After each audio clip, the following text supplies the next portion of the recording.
let's just start off with a broad question to everybody. If you had somebody come to you and say, I really want to make money online, but I don't know how to do it, what would be your first piece of advice? And let's start with Rosalind. Rosalind, now I don't hear Rosalind. Okay, I'm unmuted now. My first piece of advice is go read my blog. Actually, go find some good trainers, good mentors who have a great reputation, and don't try to do everything immediately. Read what you can first so that you understand a lot about the business before you start, you know, like buy a domain name or register a domain name and buy hosting. Really get a good idea of where you want to go in this business, because there are so many different directions that you can take. Michael Angier, what's your answer to that one? Well, I think the first thing I would ask someone is to get very clear on what their target market is. Who is it that they really want to serve? Because if you can't identify your target market, then you're not going to be able to find your target market.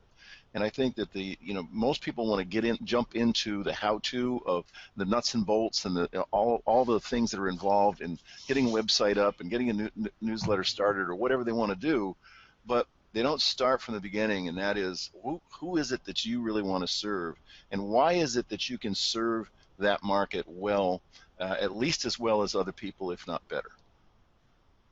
Okay, awesome. Let's go with Terri Levine. What's your answer to that?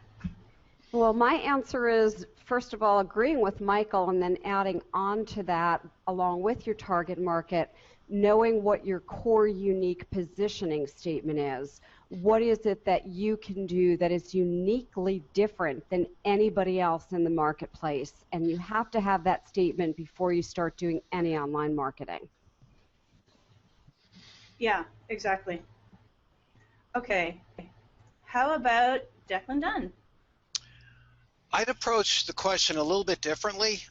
First, you're not there to make money online. You're there to find customers. Because if you want to make money, you could go get paid to write articles for Upworthy or something like that. I know that sounds nitpicky, but it's not, because the key is what I would do in the very beginning is to what Michael is saying, what Terry's saying, find your customer, know your market. But start out a little differently. Rather than with your business, start out like the customer. Go out and forget like you don't know anything, because they're not going around looking for everything you're selling. Go out like that customer. Go to Google, search a bit. Not too hard, by the way. Go to Facebook. Go to some groups. Find out who they know, like, and trust. Find out the copy, the positioning that everyone else is doing, and don't copy it. Because what you find is everyone sounds the same. So what I'm saying is, when you go out like the customer, forget your product, forget the money for a week or two.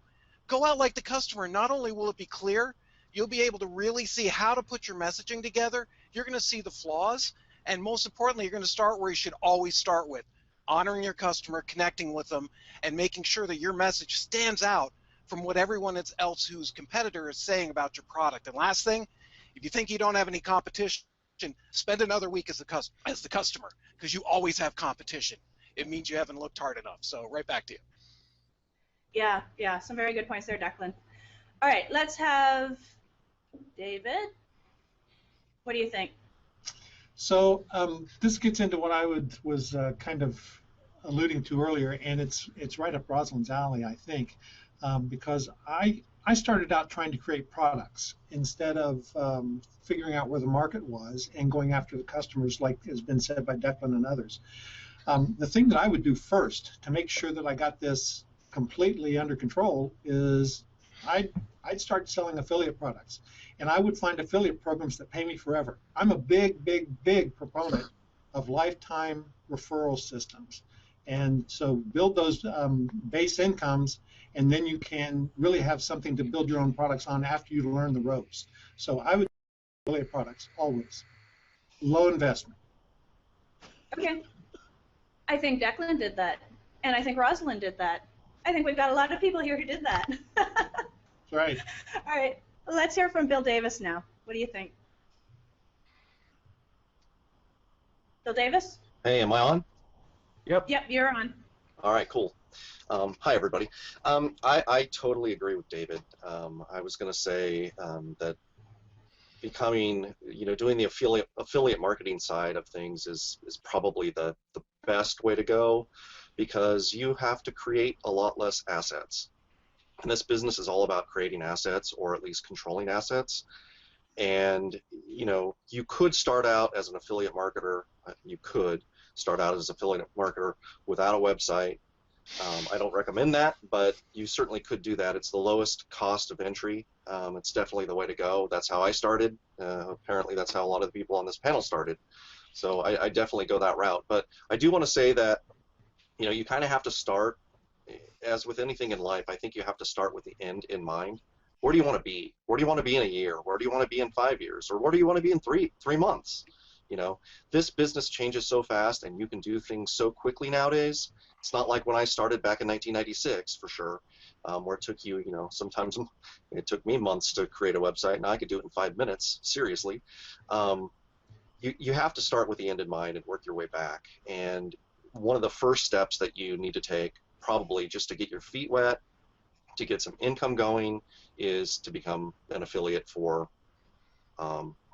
vendors in a market that you're very passionate about. Because if you're not, and it has to be, something where you can make money too, but if you're not passionate about something, you're not going to stick with it.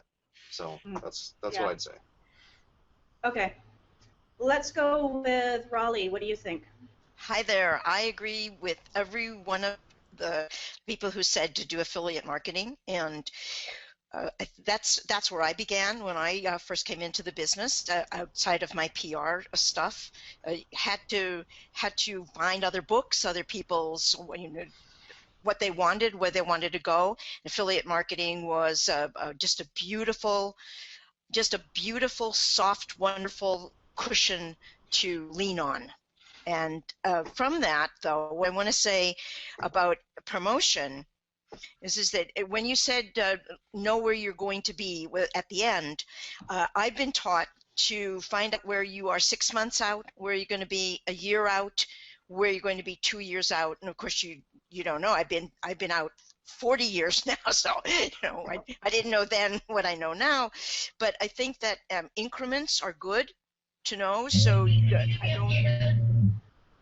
I don't think that you rush right into a whole list of affiliates as throwing the dart against the wall. I don't think that's a really good idea.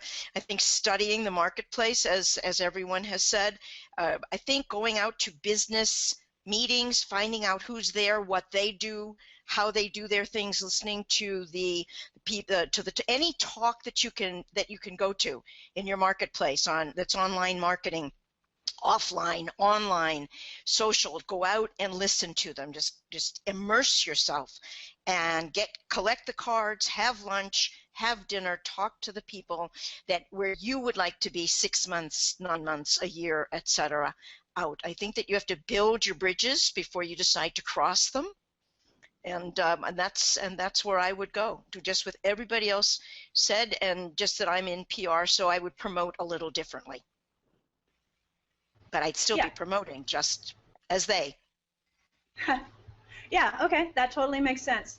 And how about Bill Guthrie? What are your thoughts? It's interesting because I think I may be the only person on the panel that's of an age where when I got started, these were the people that I was listening to. So that's kind of cool for me. Thank you.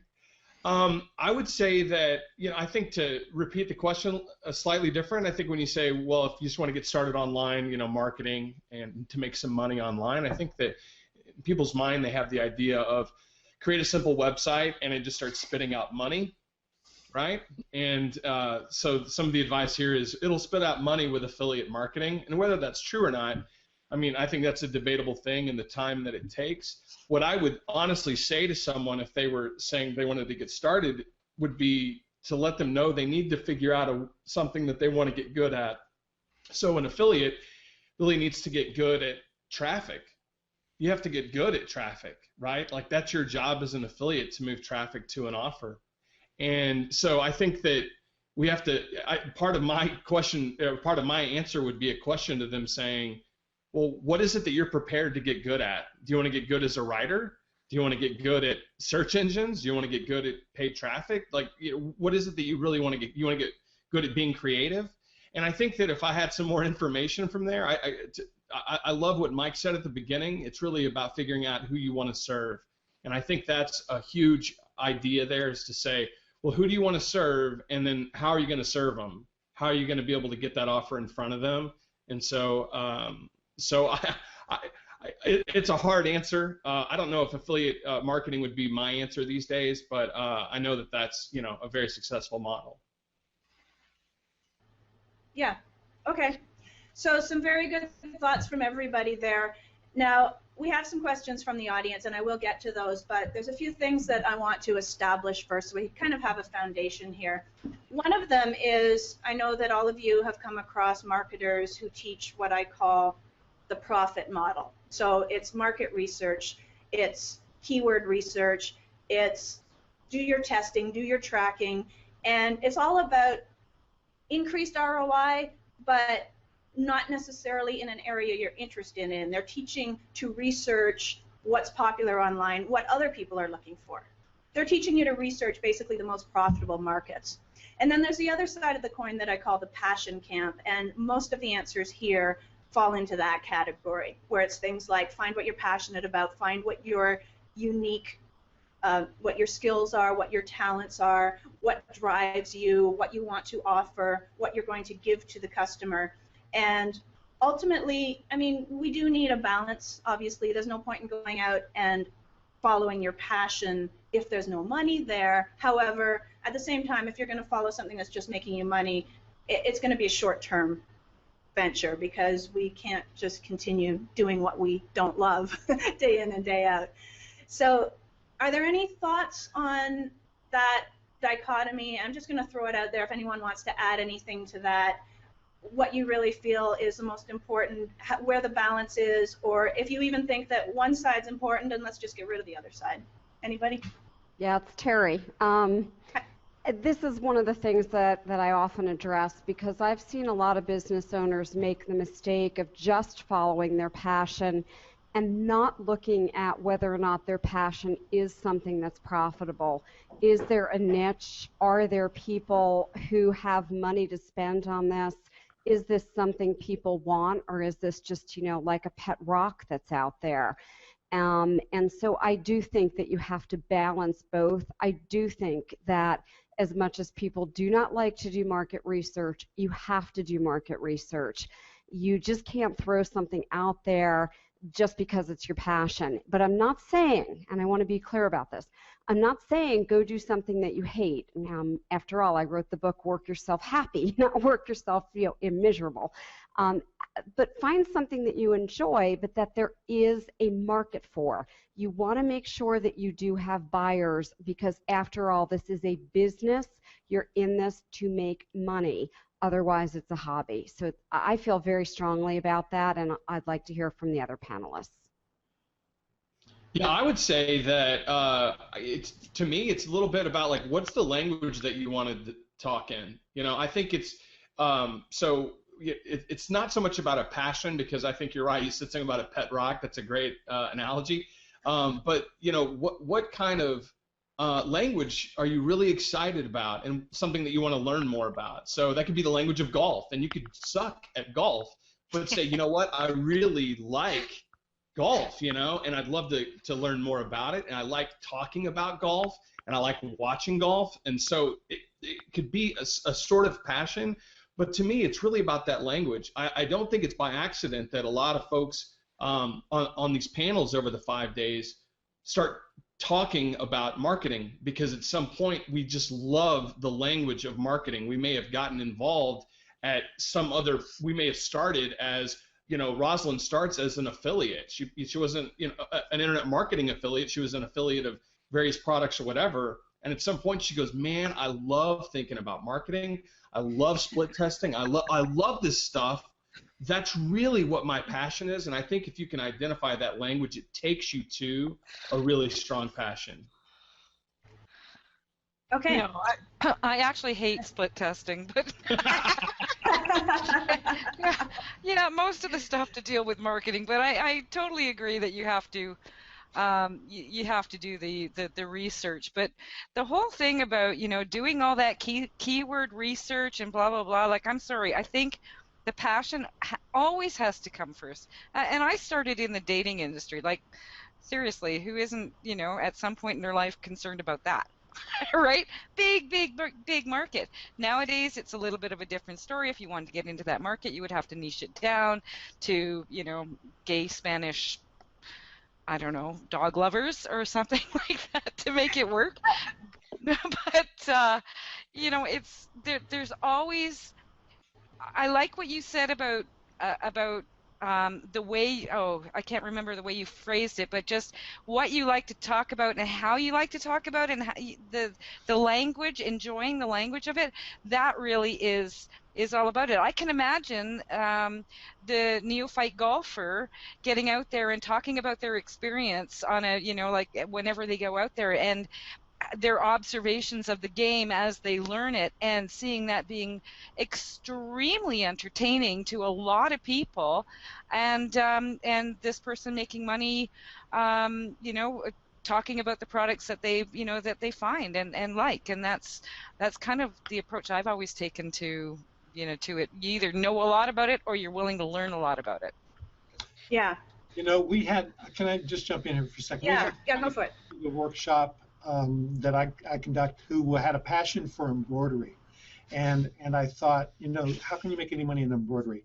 And this woman was making 120 grand a year teaching other people how to do embroidery. Mm-hmm. And it was a passion that she had, but it's something I was completely not interested in. Mm-hmm. So the thing about passion for me, for other people who ask me that question, is I think you've got to have the passion, but I also think you have to have the discipline to be able to be incredibly honest with yourself about this. Is this going to make me money, or am I willing to make this a hobby? And that's it. If it's not going to make you money, then you got to find something else and be passionate about that too. David, I love what you're saying. I'm sorry, Heather, do you mind? Go ahead, Declan. Go for it. I want to hear what you have to say, actually. So. Thank you. No, but David, because passion without a business model is a hobby. And I've actually know from my very first days in business way back in the mid-'80s, I love writing poetry and I love doing creative paintings. And I can tell you, there's no way I would be sitting here if that was what I tried to make a business out of. As they say, it sounds really weird, but I come from that end where I had to learn that your passion is driving it, but it's a journey. So when you first try something, you may say, hey, I'm really passionate about this, and there's the great part of that. But that may not have a business, and maybe in my case, what I do is a lot more fun doing as a hobby. It's so much more free rather than trying to turn it into a business, which it really isn't. So when you actually look for it, sometimes the thing I hate about the passion end is the way people sell, all you need is a passion. Oh, just be passionate. And it bothers me because I want them to really be into it. That's really important. But for a lot of us, I'll tell you, I had a journey wandering around till I really found what I loved doing on a regular basis, and that also had a business model that could turn it into a real business, and enjoy that journey. Sometimes you're looking for the passion in what you do, and not a lot of us will always do what we're passionate about, like, every day. I hope you do, because that comes from you, not from what you do. But find a business that you can show up and do and have some fun to it, because what everyone's saying is, bottom line is, if it's not fun, you're going to stop doing it, even if you consciously don't know it. So make sure you find what you really like doing, and if it's not this, keep going. Okay, and that segues into something else that I would like to ask you guys. Raleigh, I'll ask you your opinion. This kind of fits in, so let me throw this out there first, and you might have something to add to this as well. Okay. So when we're doing anything in life, and entrepreneurship is one of those things, there's really two sides of the coin. There's what I call the inner world. We can fit passion there. That's also attitude, mindset. We can get into metaphysics. We can talk about law of attraction. These are the things that are core to you that allow you to succeed or fail in whatever you undertake. And then there's what we have that I call the outer world, which is, someone mentioned at the beginning, the hands-on how-tos. So we can tell you, this is how you do this. This is step-by-step, how you put up a website. This is how you do keyword research. This is how you work with Google Analytics. This is how you place Google AdWords. Those are all the outer world stuff. But ultimately, 99% of people, and I may have that stat wrong, but it seems to me like 99% of people fail when they try to start an online business. And I'm going to attribute that to the fact that even though they had access to all the outer world how-to stuff, they were missing something with the inner world. So, Raleigh, I'd like to know your opinion on that. You can tie in the passion question as well. Okay, thank you. When I would have clients, PR clients, and they'd say, oh yeah, I want to be on this show, I want to be on Good Morning America and all of this, and I would explain to them that what the niche is that they're talking about it's not going to make it. So we'd have to tame them down a little and find out what they really are good at within their niche. So the niche is wonderful, but you have to figure out what's going to work within that niche. And that's what I think a lot of people who immediately get up websites, etc. I've had 30 years of watching this happen. That well, they want to do here, but what they really are good at within that here is over here, and trying to get people acclimated to that core, and that again is they have a passion, but the passion can be better serviced in here. So to get people to understand that, Terry is a good coach, Declan, people that I've worked with for a long period of time, but to get people to understand that, I think, is the blessing that we have to offer people, is to not just say, oh yeah, sure, okay, here it is, but to help them to, they're malleable, and to get them in there. And unfortunately, there are people that can't and won't, and I think that's when we step out.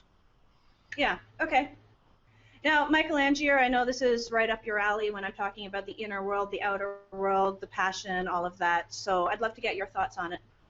Well, thanks. I think I'd like to go back to something Stephen Covey said years and years ago, and that is no profit, no mission. So it really is a balance. It's not a case of one or the other. I think to me the secret, if there is one, is to marry your passion with an actual business plan and with an actual ready market. So we created a course last year called Lifestyle Business System, and really a big piece of that is marrying your passion to a ready market. And so I don't think it's one or the other. It's, to me, the magic happens when you've got that passion and you've got a viable business plan with a ready market, a market that can afford it, somebody that can write the check, and a target market that you can find. So it's to me it's a meshing of both of those worlds. Yeah. Ultimately, everything's a balance. Life is yin and yang. So we have to find that balance in whatever we do. Terri Levine, did you have any thoughts on the power of the inner world versus the outer world, and what people should focus on? Yeah, thanks, Heather. I really do. I always start people off by saying you first have to get the inner right before you can get the outer right. And a lot of people don't have the mindset right. And until you get the inner lined up and your inner landscape lined up, it's really hard to work on the outer of your business. So when you get the inner lined up, then you can take the right inspired outer actions. And I just think that's an important point to say here too. Yeah, definitely. Does anyone else have anything to add to that before we go on to questions from the audience? Yeah, yes.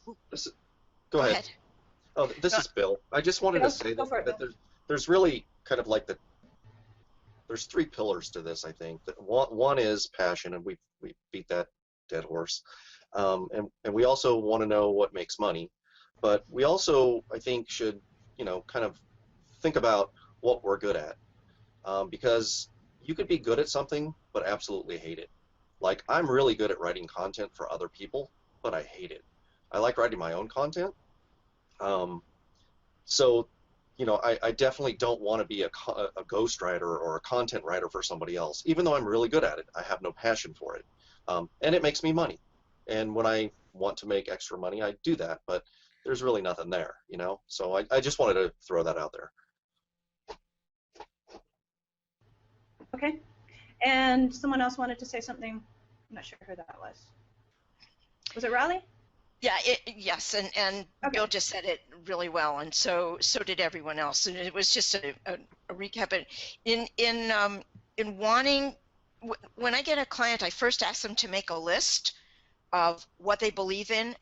You know, not the it has to do with the inner what you're talking about, but it's not really. You know, it's really, who are you?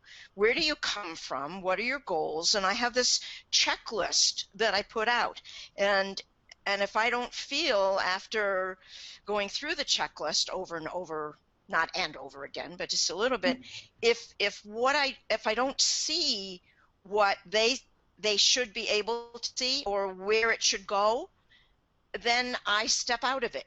So the checklist is what I'm talking about. The checklist, I think, is a very important part of any type of communicating with anybody who's online, you know, who's doing the work that we're talking about, is getting to the core first, and then seeing how it stands up against what it is they can do, are willing to do, you know, should do, etc., and then how it turns out. Can I say one more thing? Okay. Yes, go for it. The thing about passion for me and business together, and I love what everybody said, you can't do one without the other, or you can if you have a passion for making money. That could be the other thing that you have there, right? That's a good point. So, but one of the things is that if you don't have the passion for it, you will end up being able to kill your passion if you're not very careful. If you don't, I did this. I was a photographer for 20 years, a good one, and I loved it. I turned it into a business, and I hated it because I didn't make any money with it. But the thing about passion in business is, if you are passionate about your business, you're going to do anything you can to make it successful because you love the passion. But if you're not committed, you're going to kill the passion, and you're going to end up losing big time. So that, to me, commitment is the absolute most important thing you can do in addition to passion. But to me, commitment is first. Yeah. You know what? I think bottom line is the willingness to work your butt off. Absolutely. However, if you love it, it doesn't feel like work, right? Exactly. No, and that's exactly it. But that's what people really don't understand until they actually get involved in doing it, right? Yeah, absolutely. Okay, let's go to some questions. One other thing, and I think if you love it, you should be willing to let it go if it doesn't work. That's true as well. Yes. Absolutely. If you love something, set it free. Right, exactly. Yeah. All right, so we're going to get into some questions from the audience here. We have one from Thomas from Michigan who wants to know, how do you stay focused with so many distractions out there? Let's go to Bill Guthrie. Unmute. Okay. I think the easiest way to stay focused is to know what you're doing, and to really have a plan of action every day or every week or every month, or whatever your project entails, that there are a series of steps that need to be taken. And I think that where we can start to get highly distracted is when we don't really know, and suddenly we're on the internet looking over here, looking in Facebook. I mean, there's so many time killers out there. I think we all fall prey to them. But even in those minutes, you have to realize I'm screwing around and I know it. But that's okay, because I can go back over here to the recipe that I have to follow to get whatever needs to be done. So I think so much of that comes from not knowing what to do next, not knowing the order in which you should be doing something. And then it just, by that uncertainty, it just allows us to get highly distracted. And even though I work at home, I kind of keep business hours, and I try to keep my door closed. My kids want to run around and things like that, and I've got to kind of manage myself. But I think it's really critical to know exactly what you're doing, and then if you know what the next thing that you're going to do is, my guess is you're more likely to do that than to, just screw around with something else. What do you guys think? You know, Bill, there is an app for that. The distraction app. Yeah, there are. And I forget what it's called. Jim Edwards wrote an email about it years and years and years ago. But seriously, it keeps you focused. It won't let you visit certain websites if you're doing something. And I found it really quite helpful for a while. Actually, just to give a plug to someone in the industry who we all know, Mark Joyner's Simpleology also has that aspect to it as well. Perfect. Yeah. And I would just like to ditto what's already been said on this, because it's all right for sure. But I would suggest two things. One is that it's really easy to avoid distractions when you have a very powerful why. So if you have an emergency in your life, that has your full attention, and you're not going to have much in the way of distractions. And I'm not advocating management by emergency, but certainly management by urgency. And urgency is something that will eliminate a lot of distractions for sure. So I think if you build your why up, if you've got something that you just absolutely have to accomplish, you're not going to get distracted all that well. And then the second thing is to get really good at saying no, because I think you have to say no to the good so you can say yes to the great in order to make real progress. Yeah. Okay. Heather, can I add something? Yeah, go for it, Terry. One of my favorite expressions is one focus, one goal. So I wake up every day with just one thing to do. I turn my email program off. I turn my phones off. And I'm in an interruption-free zone until I get that one thing done. And when that's done, then I can take a quick look at email and take a quick scan to see if I have any phone calls to return. And that really helps me get a lot done. I really like the sound of that, Terry. However, it stresses me out not to have checked my email first thing, because I think that there's emergencies, there's clients I need to deal with, and I can't get into that relaxed state until I do make sure that my emails are checked. There's so many people that think that way. That's what I was going to say. They'll still be there, and that's just a mindset thing. And I tell all my clients, just get into the habit of doing that, and you're going to find that actually you'll have a lot less stress. Try it for 14 days, Heather, and let me know. Okay, I will. I'll do that for you, Terry. Okay, Heather, that's because you're not a full-time affiliate marketer. You wouldn't have to be worrying about all those clients if you were. Right. Yeah, very good point. Okay, let's go to Declan. I want to hear what Declan has to say about focus. Well, I was just reading an article. Research shows that Americans, why we work more than anyone in the world, is because we're always multitasking. And we're adding hours when actually people work less, they're more efficient, they're more productive, their revenue goes up. We all think we can outwork the problem. And what we're saying here that I so agree with this, you got to set boundaries, like turn off. I mean, I have people who study email and then they complain they have 400 emails. I don't study email. I have social media which tells me everything that's cool, and I go study that. But I set a boundary to it, because when you do one thing, when you focus on it, you're more productive, you waste less time, but to the point of email, you set a boundary where that's it. I'm doing email for this, and I'm not doing it beyond that. And that discipline is so powerful, because your work improves, you work less hours, and this thing, we all love to multitask, and the multitasking is actually what I see destroying more businesses and people starting up. They write to-do lists that would choke a horse, cut them down to 3 or 4 things. The focus is you're sort of allowing the distractions. Remember, you have control, is all I'm saying. And that the less you do, the way more successful and happy you will be. And it doesn't seem like that when you start, but it really is when you start cutting things rather than adding things. Yeah, and I just want to clarify, I am perfectly able to take my focus off the email at a certain point and cut it off, but I still have that tendency to want to see it first thing.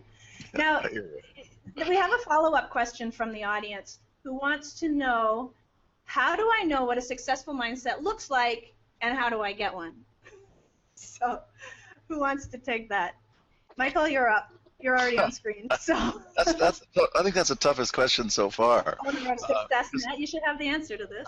I know you'd think that I would. Yeah. But I think the whole idea of mindset is a very big thing indeed, and I think that I think you have to commit to a lifetime of personal growth and development. and constantly be working on your attitude and your mindset, because otherwise, I mean, if you don't program your mind, somebody else is going to program it for you. And there's a lot of things that program our minds. So I think the first thing is to make the commitment to constantly improve upon the way that you look at the world and the way that you look at your life. And you know, I think that's going to be a little different for different people. And you know, I haven't seen one particular path that, you know, it works for everyone. Oh, agreed. Agreed. Yeah. Ooh. Yeah, Raleigh, did you want to say something on that? Yes. I just started a new part of my company, and it's called the Attitude of Gratitude. Nice. So my URL is creating gratitude, and it falls into what Michael was talking about, and that's what I teach. And I teach it to these hardcore people who have said nasty things and walked away on, you know, their heels and stuff, that it can't work, and we don't have any money, and what you promised doesn't work, and blah blah blah blah blah. So I decided that I had just about had it up to here, you know, with this kind of a stuff, and so I decided that I asked myself, what's most important to me? And what was most important to me was gratitude. And just, you know, a phrase is just being glad, being happy. How do I know my mindset is what you were talking about? When I can smile all day, and there's that poem about then you'll be a man, my son. You know, so yeah, you know, when I can smile, even if I'm feeling bad, if I can still, if I can sleep all night or all the way through, if I can love what I'm doing, and knowing full well that some of it needs to be redone, you know, or done a different way, but I'm happy to be able to do that. That's my gratitude, and that's what I'm teaching now to my clients who come in with this cross-eyed look on and utter sleeplessness of, I can't do it. You know, one more and I'm just finished. You know, so that's so it's an attitude of gratitude. Okay. Does anyone else have any thoughts on how to develop a successful mindset? I do, Heather. It's focusing on one question for me, and it's what is working? What is working? When our mind is going to what's not working and what's wrong and all the problems and all the challenges, I just snap myself back and I go, okay, what is working? And that helps me keep my mind positive, and it works really well for me. So Heather, I think this is an incredibly important question, and people have to get this, because for a person starting out, if you don't have the right mindset, you're going to dig a hole that you can't get out of. My first mentor was Mark Hendricks, and after struggling for about 18 months, I just finally went to him, threw my hands up in the air and said, when am I going to start making money? And he said, when are you going to decide to? And that was really a key phrase for me. It was my decision. I had to be willing to do what it takes to be successful in this business. And that's the mindset that you got to have, I think. Be willing. Yeah, I think to pick up where David's saying, the question is, you know, what's a successful mindset? But I like it better if it was, what's the mindset of success? And because successful mindset implies that there's this one mindset that everyone, if I just found that mindset, it would be, and made it mine, it'd be amazing. But I think that what we all share in common is that even though we approach things differently, our mind is set on success, and that is going to imply a lot of hard work and effort and research and teamwork and all, you know, being able to establish reasonable expectations for ourselves, and then be able to map those things out and meet those expectations. That to me is the mindset of success that we probably all, even though we're doing it differently, have very much in common. Okay. There's a question here that's kind of along these lines, so let's just throw this one out here. Mark says, given what you know today, to become a successful information marketer, what 3 habits would you have adopted? So, Bill Davis, you have an answer to that one? Yeah, repeat the question? Given what you know today, in order to become a successful information marketer, but we can say whatever the business happens to be, he's focused on information marketing. To become a successful business owner, let's say, what 3 habits would you have adopted? So hindsight being 20/20. Yeah, so I'm not sure that all of these are going to be habits, but one of the things is just brutal consistency. You know, we have a tendency to kind of screw around because we have this, you know, quote unquote lifestyle business, and that's all crap. You really have to work hard. You really, really have to work hard. I mean, there's no getting around that. I mean, I know there are people out there in our business who seem to not work very hard, but I think they all work really hard. And a lot of that work is not just putting your head down and getting stuff done. It's thinking, you know, being thoughtful about your business. Where do you want to take it? Where do you want to go? All the things we've already talked about. What's your passion? What's going to make you money? What's working now? What's not? How do I improve it? So it's really brutal consistency. That's number one. Number two, you know, one of the things that I didn't do when I first started out, and again, this isn't a habit, but it's a practice that I should have done, and I would recommend to everybody else that they do, and that is that you start building your list, and it doesn't necessarily have to be an email list, but it's your list of people, customers, prospects, whatever, that you can reach out to at a moment's notice, and you know, offer information, offer a service, offer a product. A lot of us, especially the people who start out with affiliate marketing, we don't even think about that. And then 4 years down the road, you're like, I don't even have a list now. I don't have a list of buyers or anything like that. I gave my list of buyers to the vendor. And I guess the third thing really is, and this is kind of sound like it flies in the face of what I said for the first one about, you know, brutal consistency. But you have to be consistent in this too, and that is you have to have downtime. Many of us work, quote unquote, work, you know, 16 hours a day, and it kills us. And we're not really getting a lot done though. So I fashion myself as kind of like the ultimate slacker, in that I don't do a lot of stuff every day. I really don't. I don't. You know, I'm not one of those guys who plays video games, but I socialize. I'm out there. I'm shaking hands virtually or physically, but I have bursts of incredible output where I can get a lot of stuff done. I can get more stuff done in an hour than most people I know can get done in a day, and that's because I've put enough thought into it to know what I need to do, and I just get it done. And that goes back to mindset too. To touch on that for a second, and then I'll go. But mindset to me is I think Bill said it. It's not really.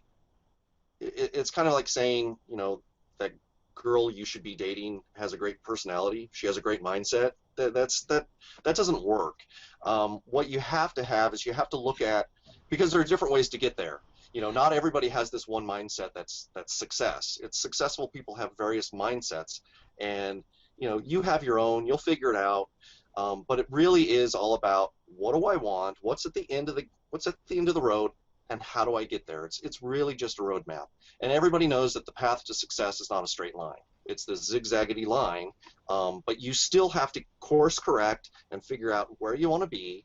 And that's the hardest part of this whole thing about getting started, is because most of us don't know where we want to be. So I think you have to figure that out first. Where do I want to be? How do I get there? Good. Can I jump in? Heather, can I jump on? Go ahead, Rosalind. I just want to agree with Bill, especially on the point of the email list. And anybody who's new and listening to this, you know, thinks, oh, that's another thing I have to do. I consider it. That was one of the first things I learned, and I'm so glad or thankful to Corey Rudel for having taught me that right from the beginning. But I don't really consider it about building a list. It's about cultivating relationships with people, and I found it extremely valuable. I had a period there where actually my hosting service provider died. None of my sites were online, but I did have my Aweber account, and I tell you that worked a charm. I was still making money, and it wasn't like I was trying to make money at that point. I was kind of bemoaning to the world about, you know, the loss of my friend and all my sites. But anyway, yes, cultivate those relationships, and use an autoresponder service. Absolutely, don't do it yourself. Use an autoresponder service. Okay. Michael, what did you want to say? Yeah, I like the fact that I agree with all that's been said. So dittos on that. But I like the fact that the caller or the participant asked for 3 things, because I'm a big advocate for the number 3, and I think that you can focus on 3 big goals, but you can't focus on 25 big goals. So first of all, I think it's great to have the 3, and at the risk of being a little bit self-serving, I actually wrote a book about the 3C formula for getting what you truly want, and that really comes down to 3 things, and I talk about this a lot, and I try to do it myself. Like all of this stuff, it's easier to preach about it than it is to do. But the three things are clarity, concentration, and consistency. And if you get clear on what you want, why you want it, how you're going to get there, that's the first step. And the second is to be focused, to be concentrated. So how can you concentrate? And we talked a little bit about this earlier. And then the third is just being consistent. And so in everything that I attempt, whether it's a project or a big goal or just running my business, it's where am I in those 3 areas? Am I clear enough? Am I focused and concentrated enough? And am I consistent about it? Because you can do a lot of things right, but if you aren't consistently doing those things, it's not going to work for you. Yeah. Okay. Now, we're halfway through the show right now, and our producer, Zane Miller, has something to share with the audience, so we're going to take a little break, and here's a word from Zane Miller. Awesome, thank you. So what you're seeing right now, this is my screen that I'm sharing right here. So what you're seeing right here is this link that's right here in the description. You can see it right here and now. If you click on this link, you will be taken to the Fantastic 40 Google Plus community. This is where we will be continuing this conversation. I mean, if you think this first hour is good, then definitely stick around for the next hour, as well as continue over here to the Google Plus community. You do have to ask to be let in, but I'll let you in right away. And this is also where the panelists will be. This is where they will be continuing the conversation, and if they have gifts or they have maybe some extra consulting, something to continue that relationship, it will all be here in the community. Also, all of the schedules for the upcoming days will also be here. Everything that you need as far as information goes for this event and continual conversations that we'll be having in the future with the panelists, as well as their amazing products and gifts. This is the place to go. So please go over to the community if you want some more information on that. And that was it. Thank you, Heather. Okay.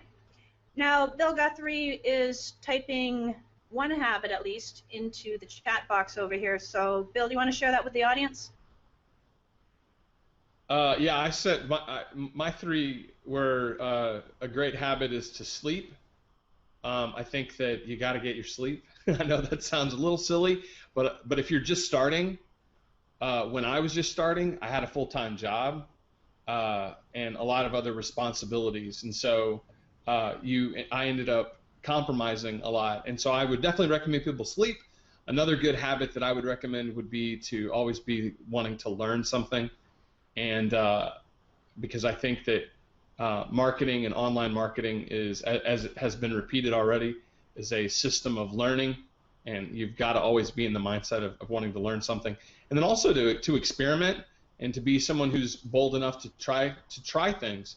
This could be try a different market, try a different type of traffic source, get out of your comfort zone as much as possible with your business. Anyways, those are 3 that I liked. Okay, nice. And Raleigh, did you have some habits to share? Oh, you need to unmute yourself, Raleigh, real quick. Yes. Oh, there we go. I got caught in my habit. One of my habits that I try very hard to keep is to smile. I think that's real important. Also to eat. Many of us just barrel through the day and we don't eat or we don't drink enough water. So I think keeping healthy is a very good habit to get into. And the third habit is to sing.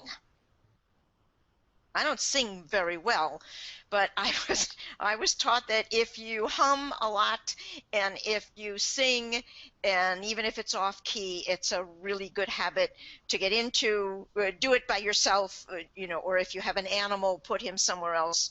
Pull it somewhere else so it doesn't attack. But the joy that it brings and the ease that it has that goes through your body allows you to do the other habits that you probably are not really interested in doing. So. Yeah. You know, I'm a big fan of what I call karaoke, and that's a Yes. word I coined myself. Singing at the top of my lungs in the car. Yes, absolutely. I don't care what other drivers think. Right. It is what it is. Right. That's good. All right. Okay, I got two questions here that are kind of similar, so I'm going to throw them together. One is from I'm going to murder that. I'm not going to say his name. He's from Spain, and he wants to know, what do you do to overcome the barriers that people put up themselves to change? And we have another question, which is very similar. How did you overcome the fears and internal negativity you may have had? So let's hear about overcoming barriers to change and overcoming internal fears and negativity. How about Rosalind? I think you're muted. Okay, I'm unmuted now. Okay. Yeah, you know what? I love change. I love challenge. I was an air traffic controller for almost 20 years. So, I mean, change is just something that I just like, right? Like, it's interesting. It's fun. It's what keeps the juices going. And fears, you know, I had a best friend, and one day I called him up. My income had come down a little bit, like by about 2/3 1 month, which was a lot at the time. And so I called him up and I said, hey, so if all this is for naught, may I have, you know, like your spare bedroom, and would you paint it green? And he said, of course. And he did. And, well, actually, he moved in with me into my big house. But so I don't know. Just having that soft place to land, or knowing that you have that soft place to land, is a very good thing. It's like, it was. I don't deal well with fear, so I just kind of work. You know, I like to just put that aside. Some of the scariest people I know are fearful people. So, yeah, enough said. Okay. Now, the interesting thing is you say you like change. Most people have some level of fear of change. That's why we have what we call the comfort zone. And nobody wants to get out of the comfort zone because, by definition, it's comfortable. So, Terri Levine, I know you have something to say about this. I do. I think that entrepreneurs are natural risk takers, and that while we have fear, we take action and just do it anyway, sort of the Nike expression. And so I'm not saying that I didn't have fear. I quit a corporate job where I was making, you know, a high six-figure income and stock options and bonuses, but I did it and said, I'm going to be successful. I'm going to take steps and take action every day. And I literally never had a doubt that I would be successful. So it's, again, going back to what we talked about, it's the inner game, it's the self-confidence, and it's taking daily consistent action. So I never let myself down. And it's the belief that success was the only option. And I find that entrepreneurs carry that flame, carry that torch. Yeah. There's actually a book called Feel the Fear and Do It Anyway. Yeah. And I don't know who wrote it, but I'm sure someone on the panel knows who wrote it. But that's a phrase that I like that. Declan, what do you think? Yeah, I think it begins with like the concept that anything stays the same. I mean, what I just said isn't even the same anymore. We're in a dynamic world. And it really is like you see mobile media is making us see all these crazy things come out of people. Actually, just as an aside, I love that all the internal questions are happening, not real marketing questions, because that's where somebody starts. Yeah, exactly. But what it is you're seeing things go, and you see all these people's self-talk. And if you look at that nuttiness, and you look at that person on Facebook going, that person's always negative. Yes. And what it is what's your own self-talk. And that's really where all fear comes from, because you're either scared of what happened to you or judge yourself. And as we all know, it just comes with age. Just let it go. Oh, my God, forgive everyone, as Tuesdays with Maury said. But the other thing is you're afraid of the future. So what you end up doing is spinning. And meanwhile, guess where you are? Right here, right now. Because change is the reality. Being static is the illusion.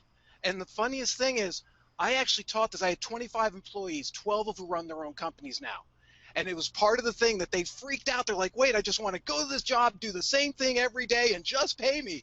And I said, well, you're not going to work here, because that's not the way this business works. And frankly, it's not the way anything works. But I said, let's reverse your mindset a little bit and say, you're so afraid of it not working out when we all know it most often doesn't in life and in business. So our attitude was, I taught them, and this was so cool, is when it works, be amazed. Stop expecting anything. When it works, cherish it, be grateful. And when it doesn't, just look at it as how, like Bill was saying, how am I going to learn? And that's really the key. And that little shift, just get off your own back, is the biggest thing. You wouldn't talk that way to other people. Don't talk that way to yourself. And those fears, they won't go away, but they're really like not as fun as love. You know, Declan, it's like you're talking in a sequence of song titles here. I love it. He said, Let It Go, which is the big smash from Frozen. He said, Right Here, Right Now, Jesus Jones, one of my favorite songs of all time. We might as well throw in Nobody Said It Was Easy, because that's pretty much what you said in a nutshell. But, yeah, let's all sing now. And got to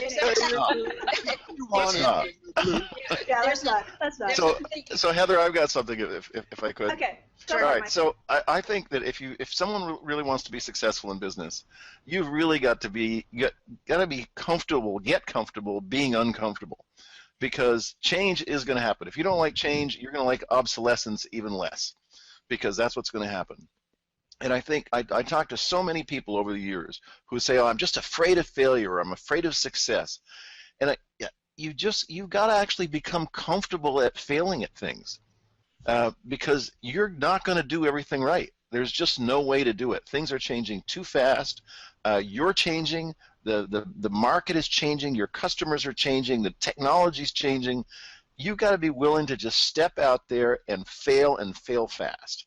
So that doesn't mean... you know what? The fear of failure is probably the stupidest fear out there, because if you don't do something because you're afraid to fail, you've already failed. Right. And in reality, failure is just a stepping stone towards success. So what's to be afraid of? I don't get it. Anyway, Raleigh, I know. I just like to take that whole word out of the vocabulary. And when people use that word with me, I just say, I don't know that word. You know, it's not a word that I work with, and any of the synonyms that go with it. And so that's how I've been able to sing. But I want to talk about, we were talking about before about fear. There's this old story about the kid who he was looking for something, and he found his parents brought him home a big pile of warm, gooey stuff, and the kid just jumped right into it, and dug really deep down. And the parents said, "What are you looking for?" And he said, "I know there's a pony in here somewhere." That's kind of like how I live my life. Okay. Looking for that pony. Right. I found many ponies, by the way. Bill Davis, go ahead. Yeah, I think I think we have to confront our fear, and one of the comforting things about fear is you can observe other people, and other people may or may not have the same fear, but they're out there doing it. So you have to have confidence that, you know what, I can do that too. So when I was 20, I got a job cleaning windows on a skyscraper in San Francisco, and I was afraid of heights. But I did it anyway, and I did it only because I was able to do it only because the other two guys there were doing it too.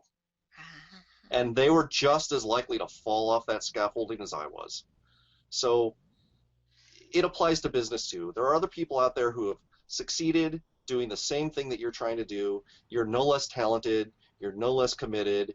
You just have a doubt in your mind that maybe you can't do it, and that's the fear. The fear of the unknown is extremely powerful, and I'm not going to say you need to get rid of it. I think fear is healthy in a lot of cases.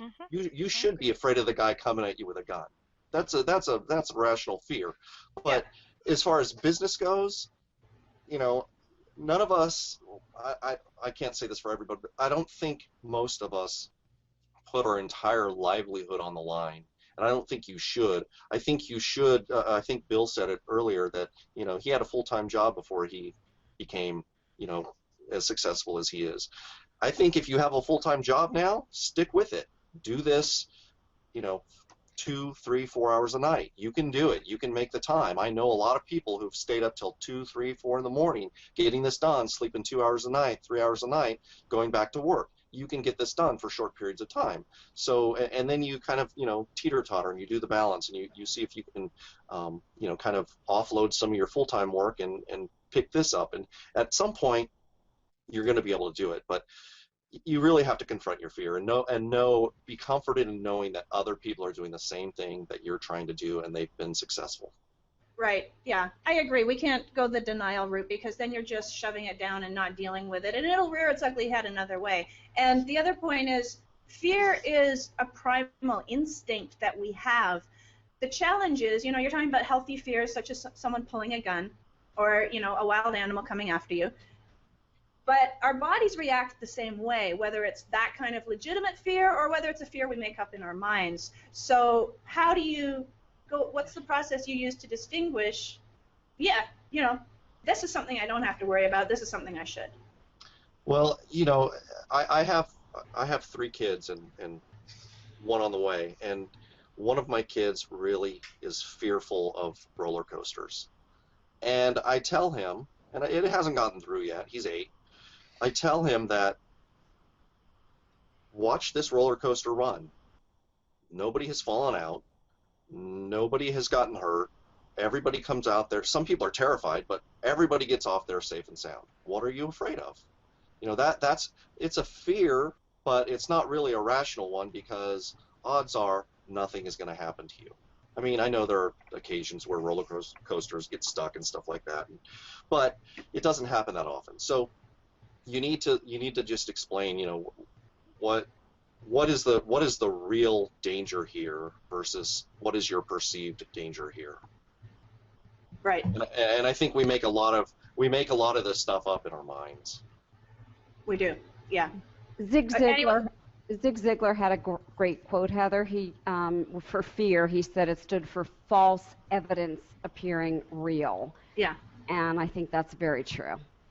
Yeah.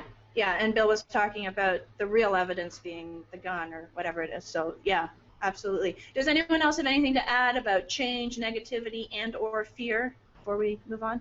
Yeah, I wanted to say just about fear. One of the things that I learned just in life is that your fear really has the most to teach you. The things that I've been really scared about are the things I really needed to learn. And I could either learn them or just stop. And it's not an easy way to deal with it. Obviously, if I have a gun pointed in my head, which I've had, I just looked at the guy and I remember cracking up and said, well, if you kill me, it's probably the nicest thing you ever did to anybody. Now, luckily, now my life's over and I'm a hero. I have no idea where I came out, but at that point, he was off of his mind. I was on Haight Street in San Francisco. He was crazy. And what was funny is he chuckled. And I was scared, fight or flee response, but really it just taught me something that no matter what it is, you have so much to learn. And when you turn that into it, not to be afraid of everything, but usually the stuff I've been most afraid of, like heights, I ended up painting on a house 20 feet in the air as my leg shook. And I just said, stop. Mm-hmm. You're just on a ladder, man. You're not going to fall off. And it wasn't that simple, but I'm just saying, look at them as something to learn from. I want to jump on that too. Declan, you're not the one with the gun to their head, by the way. I've had that happen to me as well. It ain't fun, but you react the way you need to react. So the thing I wanted to say about the fear and the change piece, to me, they're completely related, because anytime there's change, fear is going to happen. I don't care who you are. Anytime you have any change, fear is going to happen. And the person said the question was, how do you get over your fears? I don't get over my fears. I never get over my fears. I just do what has to be done next. And Michael said earlier about the management by urgency. That is the best way to get through it for me, because I just look at what has to be done and do it. That's the thing I have to keep in front of me. The other thing I'd say about fear is, I lost a business in 1995, and I was homeless, living in my car for 3 months. And, anytime anything happens to, by the way, that car, The reason I don't have that car anymore is because a tree fell on it while I was homeless. All my stuff was in it, so it all went away. And when I get fearful, I actually have something I can reach back on now and say, is it as bad as that? Nope. We've all got something that we can look back at and say, is it as bad as that? Nope. Do what's next. That's it. Can I say something? Yes. Yeah, and I'm okay. First of all, I'm sorry for both Declan and David. You know, it's the whole thing about living in the States and the guns. And anyway, anybody who deals with me on Facebook knows, right, how I feel about that. But no, it wasn't a gun pointed at my head, but I got invited to speak at my first conference, and I had actually been for courses. Transport Canada, when I was working for them, sent me to this big media relations course and how to speak in public and how to deal with the media and stuff. And, you know, I was supposedly trained in all that, but I did not want to do it. That was my biggest fear, but you know what? I knew I had to. And the day I showed up, I had a great big rash across the front of my face, and with a lot of great support and stuff, I got up and I did it, and I kept doing it. And you know what? You keep doing it. It's not so scary anymore. It gets to be it can be fun. It can actually get to be fun facing your fears. Yeah, absolutely. Okay, so we have one more inner world question and a few outer world hands-on questions. What do you guys want? Is that up to me? Outer. What was that? Outer? Outer. Yeah, we need to answer some of them. All right, let's hear outer. Okay, so this question is a follow-up from some of you guys at the beginning who recommended affiliate marketing. And the question is, if affiliate marketing is determined to be the way to start, just what steps need to be taken to implement? How about, well, you know what? Let's go with Rosalind, since she's the queen of affiliate marketing. God, I knew you were going to do that. I just knew you were going to do that. Yeah. And we're giving you a tiara. Yeah. Oh, thanks. Yeah. They probably sell them on Amazon if you really wanted to do that. Yeah. And for like 99 cents. And you could use your affiliate link. Yes. To start, well, my thing is, you know, let's go back to the inner thing and passion is like pick that topic that has a market and start a blog about it. And yeah, and find products that match your topic, or talk about products that match your topic. I mean, I have a personal blog at rosalindgardner.com, and I monetize it a little bit, but just doing something as simple as keeping a daily journal, which I've seen so many people do, that enough people get interested in, and you know, they find it entertaining or whatever. People start to make money. I mean, think about the guy who uploaded the YouTube video with the kid in the back of the car that had just come back from the dentist appointment, and he's going, "Is this real life?" Like, they bought a house based on that video, David right? At the dentist. So David at the dentist. You just never know what's going to hit, but you just keep working on it. You know, as long as you enjoy what you're doing. So yeah, my thing is, if you love to write, start writing. Okay, cool. Bill Guthrie, since you're the kid on the panel and you did that more recently than some, tell us how to start. What's the recommendation? If I'm a kid at 41, we have a problem here. Affiliate marketing. I think you're the kid. You're still the kid. Gotta say. I do quite a bit of affiliate marketing, but I don't do it from a blog. I do it all from email. And so I built a list, and a very targeted list, and then I keep track of what kind of products are relevant to them, and I focus on, I know that audience, so I know what their needs are. I know I can anticipate what they might need. I can anticipate where they are, and I can ask questions about where they are, perhaps in a journey from here to there. And so I do quite a bit of promoting, but it's all through email. So I don't have, and I'm the one, I love to write, and I'm always like Rosalind says, start a blog. I'm always like, man, one of these days I'm absolutely going to start a blog. I sure would love to blog on a regular basis. I would love to do it. That's something I don't have the time for because I'd love that. But that to me feels slow, and it feels a little arbitrary, and it's nothing against the model, but it feels arbitrary. I'm suddenly now having to just hope people will find the blog or something like that. So I try to that's why I go about building lists as much as possible, so I can direct the target, direct the traffic. You could direct that target to. Now you just. I was just going to say you could direct that traffic to your blog. Oh yeah. No, well you're right. I mean, no, if I could start a blog, I could definitely get some traffic to it, but I just have not gotten started. It's terrible. Well, yeah, we all focus on different things. That's cool. But you just threw out build a list like it's nothing. Like, just saying that. And and this is a topic obviously when we could have a whole series on just list building. We could have 5 hangouts that go 2 hours each just on list building.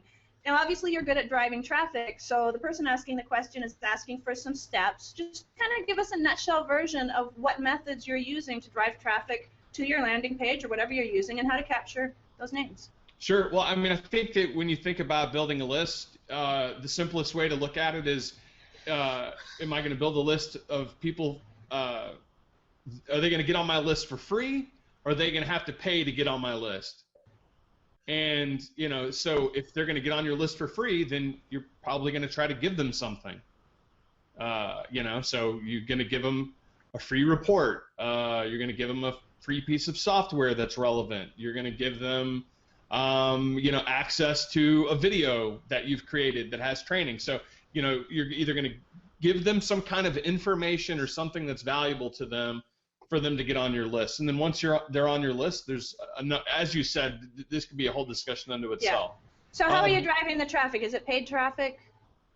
I can definitely do some paid traffic. I don't do a lot of paid traffic. So I know that I think like day 3 or 4 is going to be the traffic discussion. So I don't want to steal any of their thunder. So you just skirt the answer. Okay, all right. No, well, what I would say is this, and back to what we were discussing, because we haven't gotten that far into it, whoever your target audience is, where are they? What are their behaviors? Where do you find them, and where do they exist online?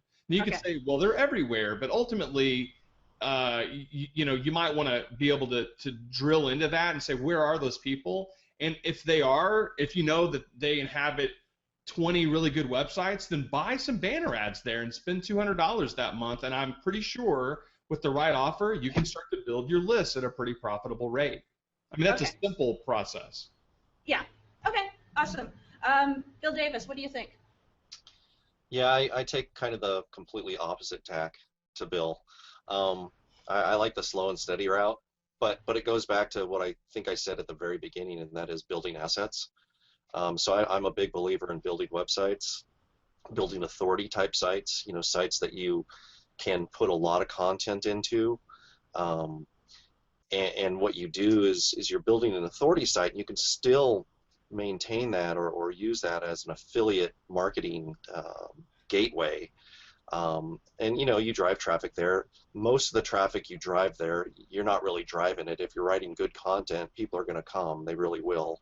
But you can throw paid traffic at it. You can do all sorts of things. But if you build good content, a good website that's a useful resource. If you build it, they will come. Is that what you're saying? Yeah, I believe that, and I've done that. And it doesn't take as much time as people might think.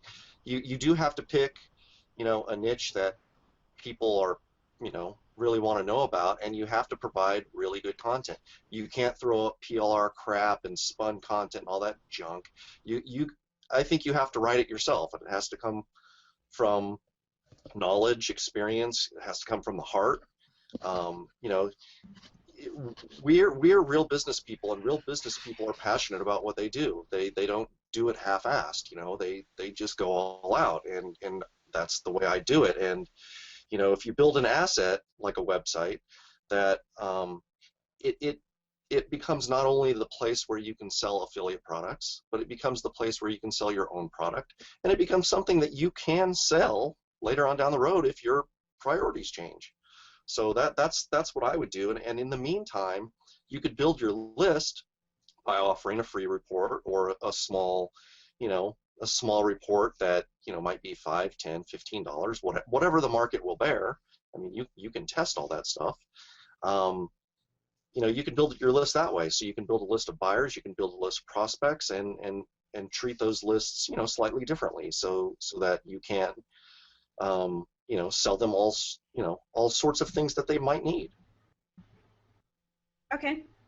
Terri Levine, did you have any thoughts on that? I do. I'm all about guerrilla marketing, which is low and no cost marketing. So I don't even bother. I tell clients don't even put up a website. So this is going to sound really opposite what some of the other folks on the panel are saying.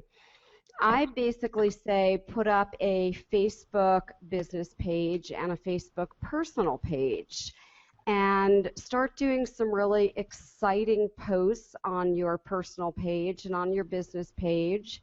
Start forming some very niched groups with your target audience and putting up some really great high content posts about your expertise.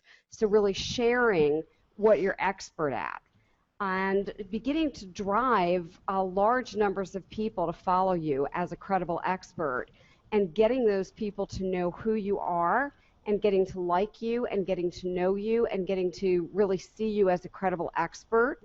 And that's how I've built lists, massive lists of people. And then after I had massive followings, then I put up a website and then allowed them to go download content. But not until I had massive followings using just one social media source, which my preferred choice happens to be Facebook for very specific reasons. So I know it's a little bit different than what others are saying, but that's a way that I do it that's completely low and no cost. Well, that's why we have a panel, because we got all these different viewpoints and expertise, and so, yeah, gotta love it. Declan, I'm curious what you have to say. Today, how would you recommend people get started in affiliate marketing? What are the steps? On affiliate marketing, it's the same as anything. You're either going to be a creator or you're going to be someone who is a curator. And what I mean by that is, because a lot of times we say create your content. Well, one of the very first things when you're starting out is, can you write? Can you generate? I mean, do you realize 10 to 20% of people in social media generate all the content and the rest watch? That's serious research. There's very few people who are creators. And a lot of people might say, like, I'm a writer, so that's right in my wheelhouse. And you're absolutely right. Create the content, get a following, and get people to not only know, like you, but seriously trust you, because that currency is something no one can take. But if you're not a creator, there's this whole thing about gathering other people. There's so much content out there now, so much, that if you can cut through the filter and find the best and partner with those people, feature them, and share their content, you don't have to be the creator. You have to be the one who sifts through the haystack to find those needles, to find the really good stuff. Companies are building massive revenue off of this simply because you're either really good at creating content, or if you can develop the skill to almost editorialize a niche and build a following, all those people don't have time to follow 10,000 people anymore. So, and the last thing I would say is, when you're either a curator or a creator, in the end, that trust they have for you is what links you in. And if you start out, I had a friend who actually did this with his blog, just loved to write and loved his audience. And he comes up to me and says, I had 600 people on my list. And I'm like, oh, well, good luck with that. That must be hard to monetize. He goes, no, I know every one of them by name. I talk with them. I built a relationship. And I was like, really? Yeah, what do you mean? He goes, I love them.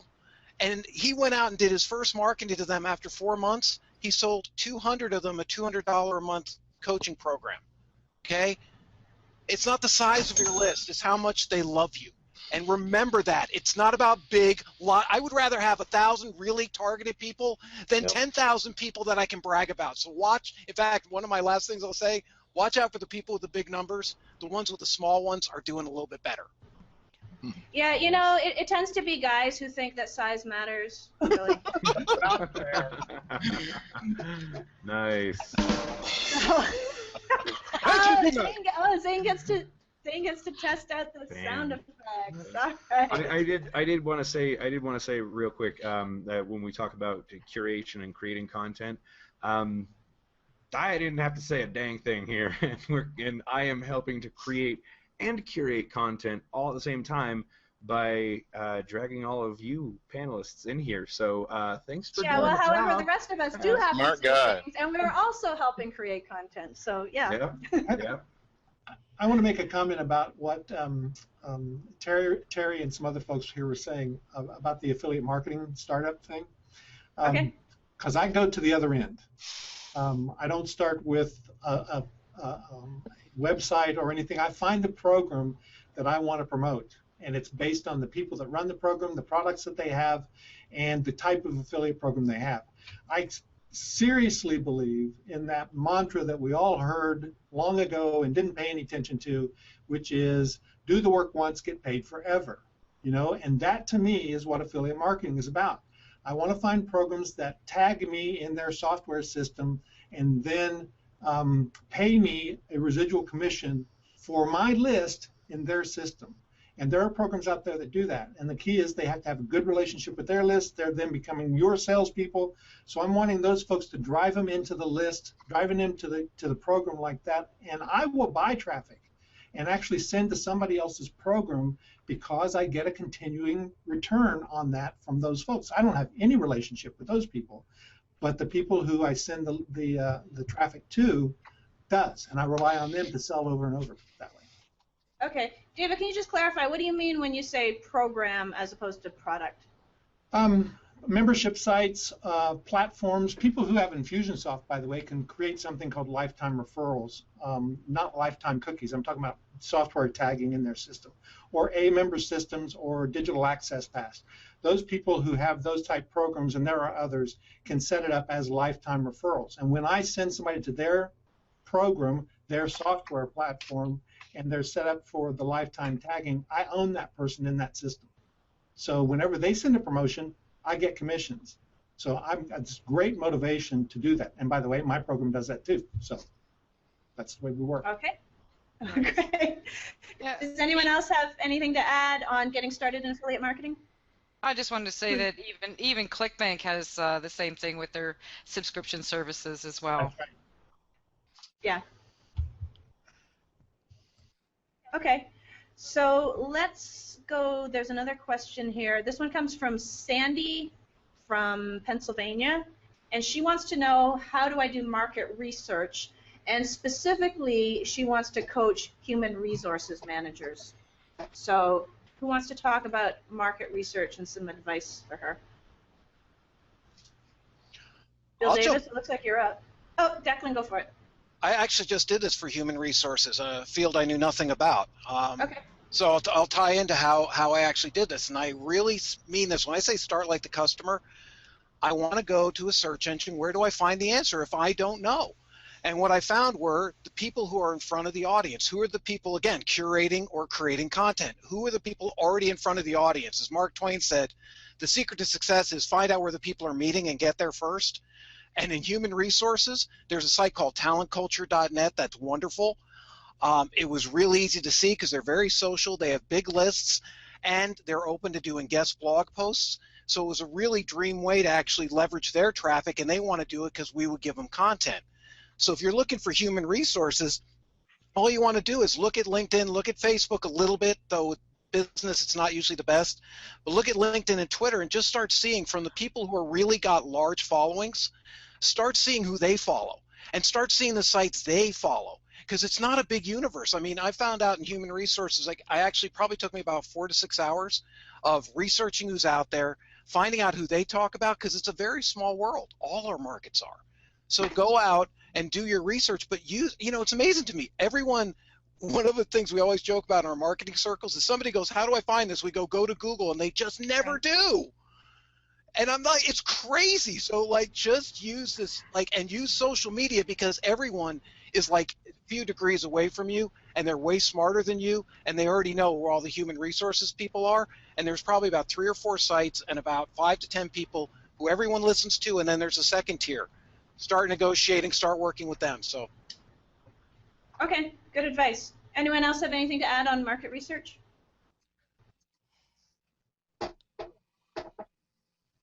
Bill? Yeah, I mean, kind of the standard answer in our industry is to go to, again, you go to Google and you type in whatever niche you're interested in you type in addition to that, forum, and you go find the forums where people hang out. And you kind of lurk around. You become a member, lurk around, find out what, the pain points are, find out what people are having problems with, and see if people are, providing solutions to those problems. And if they're not, there's a big market for you, maybe, potentially. But if they are, you could certainly reach out to them. I mean, it is a very small world nowadays. You could reach out to them and ask or find out what they're doing. You can go to their websites. You can buy their product and see what that thing is. That's it. Okay, good. Anybody else want to add to that before we move on?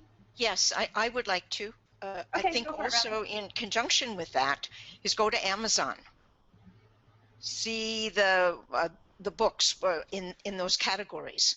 See the books people are buying and the ones that say this person also bought these books, in the same, and you can do a flow chart almost on what to do with the market research from the books people have bought. Yeah, some very good strategies. And one great thing to do at Amazon is Raleigh, right? You look at the 1-star reviews and you look at the 5-star reviews. You want to know what drives your customer to buy, or even better, look at the 1 stars. The person who didn't get what they want tells you so much more than the people who are telling you that, and your USP, your message is like almost written for you. I study more about what people say positively, negatively, because that tells you what your market wants. Agreed. Yeah. Thanks. Yeah. I've used media kits with some success. So if you can find major publications within any given market, kind of niche market, and if they have, they've got media kits. A lot of those media kits, because they're selling advertising, they'll tell you as much information as they have about their readership, their age, their gender, all types of demographic information, and that can be really valuable, especially if you kind of have the idea, like, I think I might like to speak to this audience. I think it would be very helpful to know who that audience is, and that is, down to gender, age, educational level, and things like that. And I found a lot of success with that. Yeah, you can do really well by going to online newsrooms for that information as well. It's just a title, online newsrooms. If you go to Google, you'll see the buildup of it. But I have a whole program on online newsrooms just for that purpose. Many people call it a media room. Do not, because then you'll get Jerry's audio, and all that other stuff in media room. But go look for press room or newsroom or online newsroom, and you'll be amazed at the information that you can glean without having to go into press kits and have them mailed or sent or carry them, etc. It's all right there. Okay, good. So there might be a slight technical difficulty with Heather. You still with us? She said that her audio may have dropped out. So if that's the case, then I will happily grab the baton here, right? She says, nope, lost it. Okay. So again, this is exactly what we were talking about at the very beginning of the Hangout, that sometimes technology just kind of throws you a curveball, and our moderator, Heather, seems to have lost her audio. So maybe she can go find it. If not, not a problem. Right? So, not a problem. We'll just go ahead and roll with it. We're having a really good conversation, so no need to stop a good thing. So with that said, we are just about 15 minutes away from the 2-hour mark, and that's basically, all the blackmail and stuff that I had to do to bring all these people here. Like the commitment was 2 hours, right? So feel free to take off after 2 hours. But if you want to stick around and kind of carry on the conversation, by all means, go ahead. So let's finish up with some final thoughts for the last 10 minutes of the 2 hours. And again, there's still people who want to talk, and there are people who are still watching. We can still keep going until the hangout dies its own natural death. But again, for those of you That's who so are horrible. time Oh, here we go. Last man standing. Fix my tech difficulties. I'm back. Let's just mute it one sec. Okay, I'm in a semi-public location where there's that goes on sometimes. Anyway, yeah. So you want to go on to final thoughts then? All right, let's have final thoughts from David. Thoughts. So we didn't talk a lot about specifics and details on technical stuff for these folks tonight about how to get started, and I think that's really not only appropriate but actually absolutely right, because those aren't the things that are going to stop you from being successful online. It's all the other stuff that we talked about that is so critical to getting over yourself, basically. I mean, if you want to have a business online, you got to have the right mind for it. You got to make up your mind to do it. We hit on a couple of things tonight I thought was really important. One was the mindset, and everybody on here said, don't believe the people who tell you it's not a lot of work. Having a business of any kind is a lot of work. If I do less than 40 hours a week, it's a great week. I work a lot, but I work at what I want to work at, and I work when I want to work. So that's the trade-off for me, and I love doing what I do. I don't want to do anything else. So there you go. Yeah, absolutely. Okay, Michael, what are your final thoughts? Okay, a couple of things come to mind. One is I think that in order to get started, you just got to get started, and I think that a lot of people hang back because they feel like they've got to have their website just right, and they've got to have their list server just right, and they've got to have all these pieces of this what looks like a huge gigantic puzzle, and they're thinking, I can't launch, I can't really get started until I have all these things in place. And my advice to those people would be to just get started. You've got to take that first step. It's if you want to get good at something, you've got to be willing to be bad at it at first. So none of us looked real good the first time we walked. None of us, gave a great speech the first time we gave a speech. It's just one of those things. You got to build the bridge as you walk on it. So that's the first thing. And then the second thing is there are a lot of technical aspects and a lot of pieces to the puzzle, but you can hire people to do that. I mean, there's a website called Fiverr.com, Fiverr.com. They can actually get your website up. They can actually do stuff for very little money. It's amazing the things that people will do for very little money.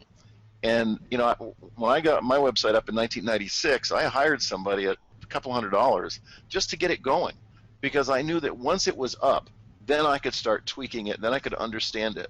But if I'd waited until I figured out how to create a website, which back then was a lot more difficult than it is today, then I might not have ever gotten it going.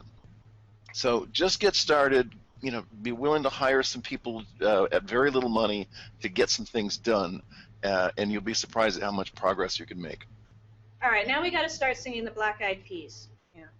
What? What? Started in here. Let's get it started. Yeah. All right, Terry, what are your final words? It's a risk to be an entrepreneur, but if you have the passion for it, you need to do it. And just make sure that whatever your business passion is, there is a niche for it. There are people who want it and that are going to spend the money on it, so that it's not going to be a hobby. So yes, it does take some research. Make sure that you have a point of differentiation, a core unique positioning statement. And I want to just reiterate, yes, it does take work. We're the real deal here. There's a lot of people who are going to tell you can work a few hours a week and get it done. I don't buy that. I don't think that's the true story. It takes a lot of hours a week to get it done.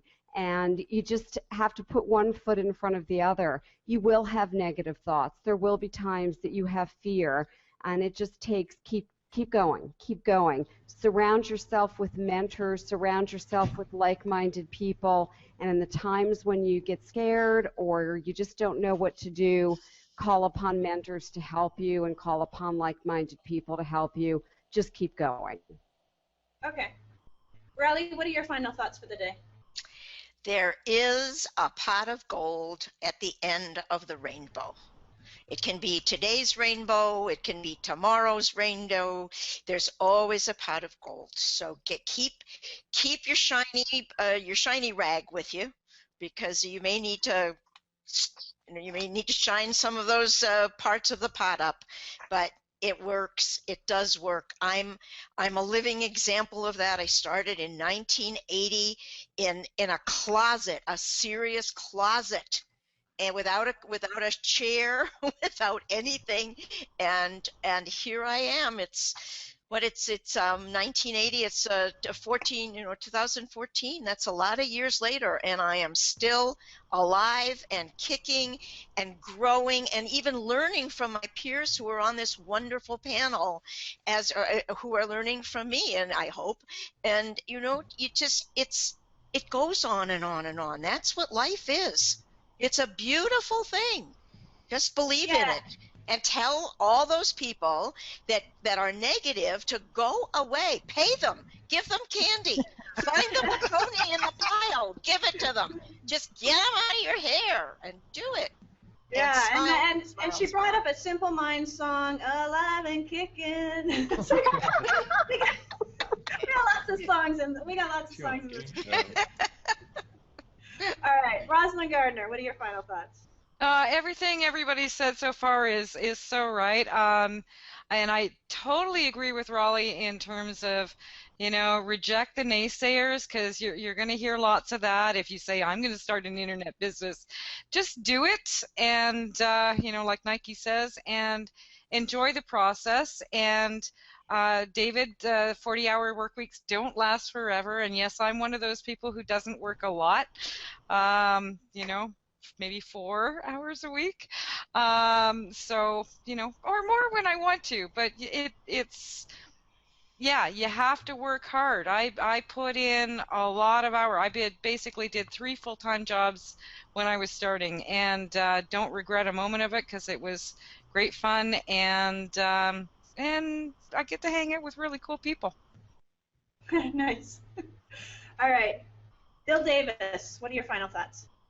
Well, I have 3 main points. Number 1 is, kind of my mantra is I teach people how to do stuff on the internet. So if you say, viewers out there, if you say that, this technical stuff is getting in the way and I can't do this and I can't do that, well, like somebody had mentioned earlier, Fiverr, there's lots of places, there's Odesk, there's me, there's other people who could teach you to do things, how to do things, or do them for you. Now, I believe, in the saying that, teach a man to fish, but that should never be an excuse. The technical stuff should never be an excuse. That's a cop-out. That's a reason for you to validate why you're failing or not being successful. That's number 1. Number 2, don't get into the analysis paralysis. We spend a lot of time planning, and this has to be perfect and blah blah blah. And you would think that my coming from a web design background, that I would want I would want my website to be perfect before I launched it. No, I don't. I put it up there. I go out there, and ready, aim, fire is not something I do. It's more like fire, fire, fire. And the last thing is, and this really kills a lot of people, and I'm guilty of it too, and I think it has to do with a lack of focus, because I see squirrels too. Don't buy a bunch of crap. We tend to be consumers when we should be creators or curators, but I think of curating as creating a place where people want to go to find all of the stuff that they might want to consume. So be that person, be the creator, don't be the consumer. That doesn't mean you can't buy a course here and there to learn specific things, but don't buy every shiny object that you see, because you're not going to be able to get anything done. And I guarantee you're going to buy that stuff never read it, never put it to use, and you're going to go to the next thing and buy it again. That is the worst thing that we all do. We're all guilty of it. Some of us are better at it than others from, refraining from doing that, but I bet you we've all done that. And how ironic that Bill is talking about not letting tech failure be an excuse as he's speaking to us with a completely black screen. No excuse, Bill. At least we heard you speaking. At least we heard your voice. No idea. I see me. Yeah, okay, that's cool. Speaking of tech failing, we've had Declan dropped off, but he's back. So before we lose him again, Declan, what are your final thoughts? As an entrepreneur, I wasn't a born entrepreneur. Basically, no one would hire me, so I learned to be an entrepreneur. And one of the things you learn in the early days is it really is just up to you. It's like not just not having a bad day, but really realizing it's all ups and downs. But as one of my favorite movies, Elizabethtown says, has this quote, if it wasn't this, it'd be something else. You can find every reason why something won't work, and it's one of the hardest lessons anyone has to learn. It's a continual learning kind of thing, but you got to get into the habit of looking at this as a learning, as everything is learning. You're constantly learning. You're not just choosing this, but if you had a job, you'd have the same thing. So it's not like learning isn't just limited to entrepreneurs, but keeping that interest. And, really, I think the biggest thing I see with the people I work with is to not only get off their own backs, because we're hardest on ourselves, but it reminds me, last thing I'll say is something Bill Myers, who was a mid-'90s direct marketing guru, still around, but he was really big then.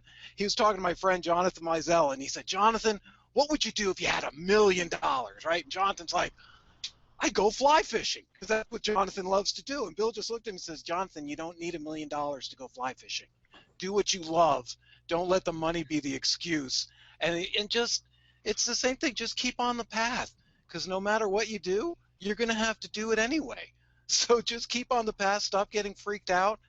And did I learn this quickly? No, it took me 4 or 5 years, okay? And that's just my own path. But now that I learn it, it still comes up. I still do things that are totally off. Rosalind, you're my hero. 4 hours a week. I'm not even close to that. But now I have something to aspire to.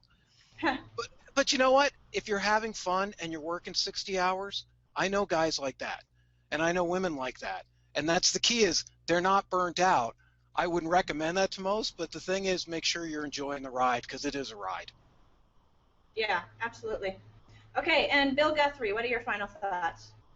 My thoughts are, I'm kind of sitting here in awe of of the panel, so there's that. My thoughts kind of connect around this idea that, given the audience tonight, if they are genuinely here because they want to learn about starting online, it has to do with this connection of whatever path you decide to go down. If you want to be an affiliate, if you want to be a product creator, if you want to, whatever the thing is, treat it like you're starting a business, and not to treat it like a hobby. Because I think that once you say, well, this is just this thing I'm going to kind of dabble around in, let me tell you what you'll do. You're going to spend too much money on stuff that you don't need, maybe from us, by the way, buy our stuff. And you're giving yourself a really, really easy way to fail, because it's a hobby, how many hobbies have we had in our life? And so I would just say to focus and treat it like it's a real business. It could be a 1 hour a week business, but in that 1 hour, it's business mode for you. So you're focused, you're energized, you've got a purpose, and you're in a no-fail zone. So that's kind of it for me. Okay, awesome.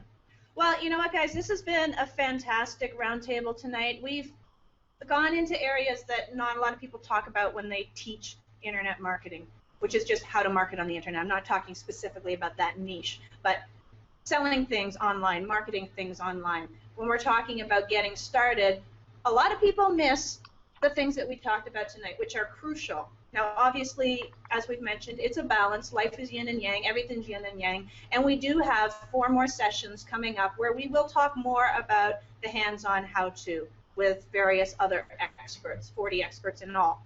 speaking of that, tomorrow night is copywriting, funnels, and persuasion. So we're going to start taking it to the next step, how to write so that people want what you have, so they understand the benefits, so they understand what you're offering, how to persuade them that what you have is of benefit to them and of value to them. And so that's kind of the next step in the process, and I'll have Zane talk a little bit more about that. But I want to thank all of you for being here and being part of this collaborative process, because we wouldn't have had all this great information come out if we didn't have a variety of people with different levels of expertise, different talents, different passions, and coming together and making a whole that's greater than the sum of the parts. So thank you, all of you, for being a part of this. Thank you. All right, and Zane, can you give us a little bit more about tomorrow? Let us know who the panelists are and what we can expect with copywriting, funnels, and persuasion.